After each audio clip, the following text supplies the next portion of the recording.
This is the most books I've ever finished in a month, in a while.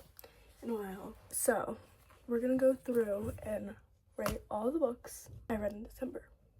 I literally don't usually read this much, and some of this, like, I didn't even finish this one book. So these are all the ones I finished, and this one took me months to read. So let's dive deeper into each book. Okay, so the first book that took me months and months to read is Speak by Laurie Halsey Anderson. And I actually bought this book at a thrift store, and when I opened the cover, I found this out when I got home. It's actually signed by her, and she wrote a little note, so someone got this signed. So this book is about a girl entering her freshman year. She calls the cops on a party because something traumatic happened to her. I'm not gonna say what because that's kind of a spoiler, but going into her freshman year, everyone hates her. No one talks to her. She has no friends, and it's an awful experience. Even the teachers hate her. Her parents don't understand. No one understands. And she won't speak up. She won't talk about what happened. No one knows what happened. She rarely talks. Her grades are failing. She's majorly depressed. And this is just like kind of her story of her freshman year, and it's better at the end, kind of. And just to speak up, the moral is just to speak up, because holding it in is worsening it.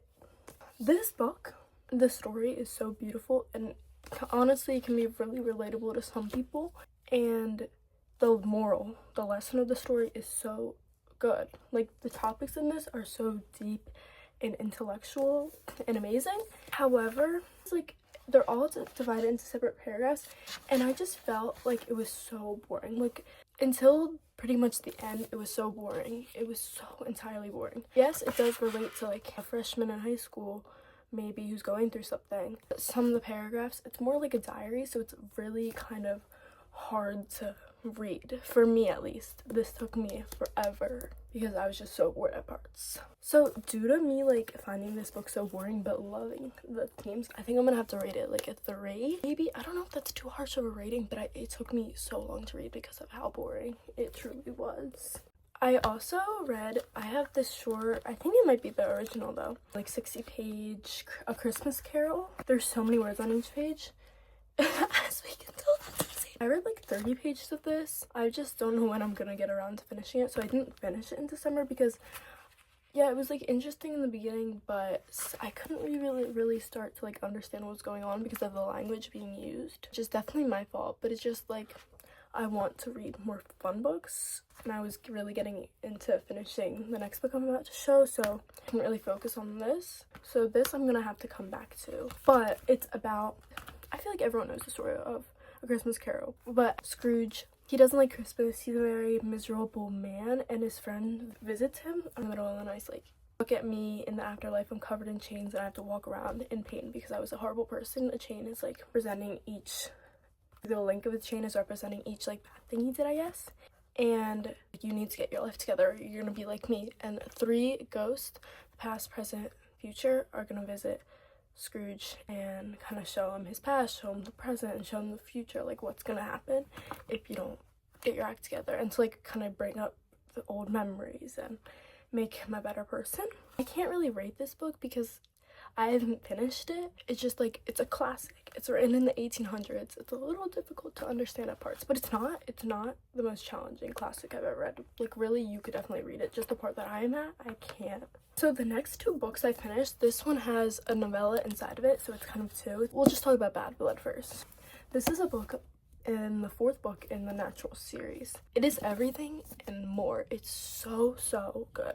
Basically, this girl, she's in this FBI program for teens with 4 other teens, but there's a group of murders, I can't say anything with like out spoiling, that are intertwined with like her mother's story. She always gets kidnapped, but there's like this group of murderers dating back centuries that she wants to figure out like who they are, where they are, because no one even knew about this society until just then. And yeah, I can't really say much without spoiling it, but it's absolutely so amazing. Jennifer Lynn Barnes. I rate this book probably a 5. I love it so much, and I hold it so dearly in my heart. The novella inside of it, it's like 130 pages maybe. It's 12. I rate it like a 3.5 because I love it, And I love the characters. I'm so attached to them. I'm so obsessed with all of them.